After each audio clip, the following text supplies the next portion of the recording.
গাজীপুরে ট্রেন দুর্ঘটনার আরও খবর জানাতে আমাদের সাথে এই মুহূর্তে যুক্ত হচ্ছেন সহকর্মী ইকবাল আহমদ সরকার।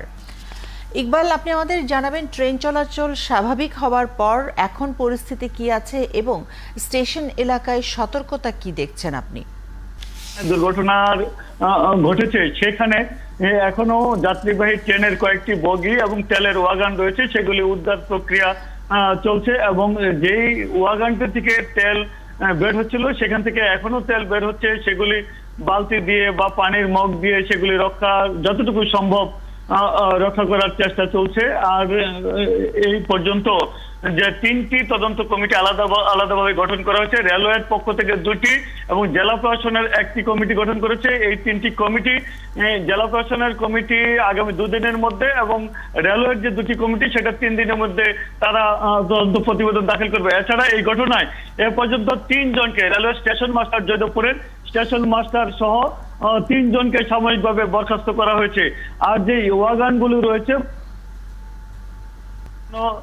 অঘটন না ঘটে বা কোনো ধরনের নাশকতা না হয়, কোনো জ্বালানি থেকে আগুনের কোনো ঘটনা না ঘটতে পারে সেজন্য ফায়ার সার্ভিসের কর্মীরা রয়েছে। বলা যায় যে আইন শৃঙ্খলা বাহিনীর বিভিন্ন সদস্যরা রয়েছে, র্যাব, পুলিশ, বিজেপি সব নিরাপত্তা কর্মীরা মিলে এক ধরনের ঘিরে রেখেছে বলা যায় তেলের যে ওয়াগান সেই জায়গাটি, অর্থাৎ এই জায়গাটিকে নিরাপদ রাখার জন্য সামনে যাতে কোনো ধরনের অঘটন না ঘটে, যেহেতু দাহ্য পদার্থ কোনো ধরনের আগুনের থেকে কোনো ধরনের বিড়ি সিগারেট থেকেও যাতে কোনো অঘটন না ঘটতে পারে সেজন্য আইন শৃঙ্খলা বাহিনী যেমন তৎপর রয়েছে ফায়ার সার্ভিসের কর্মীরা সার্বক্ষণিকভাবে প্রস্তুত রয়েছে। এখনো রেলওয়ের যারা ঊর্ধ্বতন কর্মকর্তা রয়েছেন তাদের যে টেকনিক্যাল বিষয় আছে, যারা যান্ত্রিক বিভাগে রয়েছেন বা যারা প্রশাসনিক বিভাগে রয়েছেন তারা বিষয়গুলি খতিয়ে দেখছেন, খোঁজ খবর নিচ্ছেন। আমরা দেখেছি যে গাজীপুরের যিনি জেলা প্রশাসক তিনি সকালেই কিন্তু ঘটনার সাথে সাথে এই জায়গাটিতে এসে পৌঁছেছিলেন এবং এখনো পর্যন্ত আমরা দেখছি যে গাজীপুরের যিনি জেলা প্রশাসক শফিকুল ইসলাম তিনি ঘটনাস্থলে রয়েছেন সে সকাল থেকে।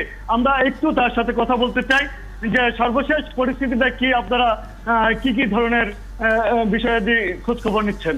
এখন তো আমাদের যে যোগাযোগ সচল রয়েছে, উত্তরবঙ্গের এবং ময়মনসিংহ, টাঙ্গাইল এবং জামালপুরের ট্রেনগুলো চলাচল করছে, আর একই সাথে কিন্তু উদ্ধার কার্যক্রম হচ্ছে।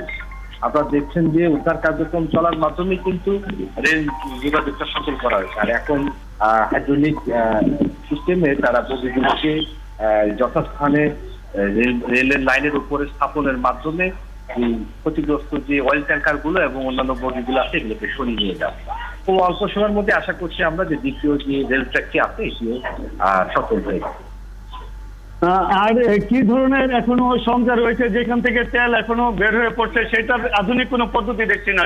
এটা বিষয়ে আমাদের আপনি দেখতে পাবেন এখানে যে আমাদের পেট্রোলিয়াম কর্পোরেশনের 2জন বিশেষজ্ঞ এসছে, পেট্রোলিয়াম কর্পোরেশন থেকে তারা আছেন, ওনারা পরামর্শ দিচ্ছেন যে কিভাবে এই ক্ষতিগ্রস্ত ট্যাঙ্কারকে সরিয়ে নেওয়া যায় কোনো ধরনের দুর্ঘটনার আশঙ্কা বেঁচে রেখে।